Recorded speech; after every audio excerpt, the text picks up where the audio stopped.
JPSC అక్రమాలు నియామకాలు రద్దు చేయాలంటూ విద్యార్థులు చేస్తున్న ఉద్యమంతో జార్ఖండ్ ప్రభుత్వం దిగొస్తోంది.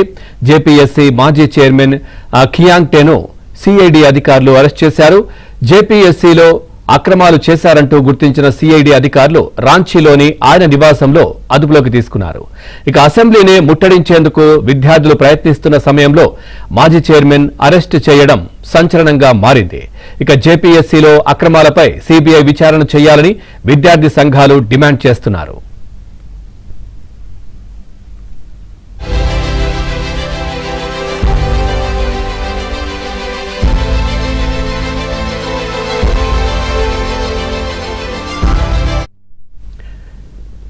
జేపీఎస్సీ వివాదానికి సంబంధించి మరింత సమాచారాన్ని మా ఢిల్లీ బ్యూరో చీఫ్ కృష్ణ అందిస్తారు. కృష్ణ, పూర్తి details. Srinivas, Jharkhand public service commission నిర్వహించినటువంటి ఉద్యోగ నియామక పరీక్షల్లో జరిగిన తీవ్రమైనటువంటి అక్రమాలు, అవకతవకలకు సంబంధించి కమిషన్ మాజీ చైర్మన్ ఎల్ ఖియాంగ్టేను సిఐడి అరెస్ట్ చేసింది. క్రిమినల్ ఇన్వెస్టిగేషన్ డిపార్ట్మెంట్ ఏదైతుందో ఆయన్ను అనేక సార్లు సుదీర్ఘంగా విచారించిన తర్వాత ఆయన అరెస్ట్ చేసి కస్టడీలోకి తీసుకుంది. ఖియాంగ్టే ఈయన జార్ఖండ్ రాష్ట్ర మాజీ సిఎస్ చీఫ్ సెక్రటరీగా పనిచేశారు. 1988 బ్యాచ్ ఐఏఎస్ అధికారి. రిటైర్మెంట్ తర్వాత 2025లో జేపీఎస్సీ చైర్మన్ గా ఆయన బాధ్యతలు స్వీకరించారు. జేపీఎస్సీ పరీక్షల స్కామ్ పైన సిఐడి ప్రత్యేక బృందం విచారణ చేపట్టింది. జూలై చివరి నుంచి ఆయన్ను రోజు 7 నుంచి 9 గంటల పాటు కస్టడీలోకి తీసుకుని ప్రశ్నించారు. మొత్తం 7 సార్లు ఆయన్ను విచారించారు.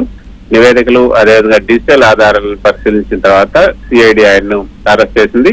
అంతకు ముందే ఆయన అధికారిక నివాసం, అదేవిధంగా జేపీఎస్సీ కార్యాలయం, డేటా ప్రాసెసింగ్ ఏజెన్సీ టీడీపీఎల్ వీటన్నిటిపైన సిఐడి దాడులు నిర్వహించి కీలక పత్రాలు, ఓఎంఆర్ షీట్లు, హార్డ్ డిస్క్లు కూడా స్వాధీనం చేసుకుంది. ఈ వ్యవహారం మొదలవడంతో ఆయన జూలై 22న చైర్మన్ పదవికి రాజీనామా చేశారు. అయితే ఈ కుంభకోణానికి సంబంధించి జేపీఎస్సీ మాజీ deputy controller of examination Shweta Kumari Gupta, పరీక్షలు నిర్వహించినటువంటి థర్డ్ పార్టీ ఏజెన్సీ డైరెక్టర్లు సహా దాదాపు 20 మందిని సిఐడి ఇప్పటికీ అరెస్ట్ చేసింది.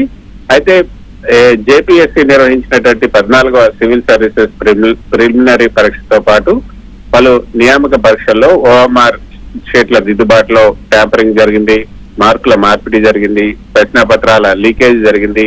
తర్వాత ఏజెన్సీ ఎంపికలో కూడా అక్రమాలు జరిగినట్లుగా అభ్యర్థులు, విద్యార్థి సంఘాలు అయితే తీవ్ర నిరసన తెలుపుతూ ఉన్నాయి. ఈ వివాదం పెరగడంతో సిఐడి విచారణ ముమ్మరం కావడంతో జేపీఎస్సీ నిర్వహించాల్సిన సివిల్ సర్వీసెస్ మెయిన్స్ సహా దాదాపు 9 రకాల పోటీ పరీక్షలను కూడా నిలిపివేస్తూ నిర్ణయం తీసుకున్నారు. మొత్తానికి శ్రీనివాస్, రాష్ట్ర ప్రధాన కార్యదర్శి స్థాయి అధికారి సిఎస్ చీఫ్ సెక్రటరీ స్థాయి అధికారి ఒక పబ్లిక్ సర్వీస్ కమిషన్ అధిపతిగా ఉండి ఇటువంటి స్కామ్లు అరెస్ట్ కావడం అనేది పరిపాలనా యంత్రాంగం, అదేవిధంగా రిక్రూట్మెంట్ వ్యవస్థల పట్ల నిరుద్యోగ యువతలో తీవ్రమైనటువంటి అపనమ్మకానికి దారి తీసిందని చెప్పొచ్చు.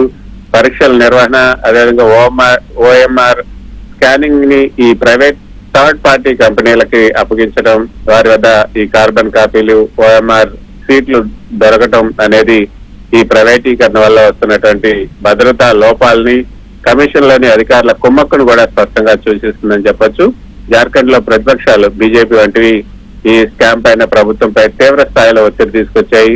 రాష్ట్రంలో అసెంబ్లీ ఎన్నికలు, అదేవిధంగా ఈ ఎన్నికల పరిస్థితులు సమీపిస్తున్న వేళ విద్యార్థుల నిరసనలు తీవ్ర రూపం దాల్చడంతో ప్రభుత్వం సిఐడి విచారణ వేగవంతం చేసింది. సో మొత్తానికి లక్షలాది మంది అభ్యర్థులు వేళ్ల తరబడి సిద్ధమయ్యే సివిల్ సర్వీసెస్ ఇతర పరీక్షలు రద్దు కావటం, అదేవిధంగా నిరుద్యోగుల వయో పరిమితి దాటిపోవటం, భవిష్యత్ అనిశ్చితుల పట్ల కూడా ప్రధాన సమస్యగా మారిందనే చెప్పొచ్చు. Srinivas. Right, thank you Krishna, thanks for the updates.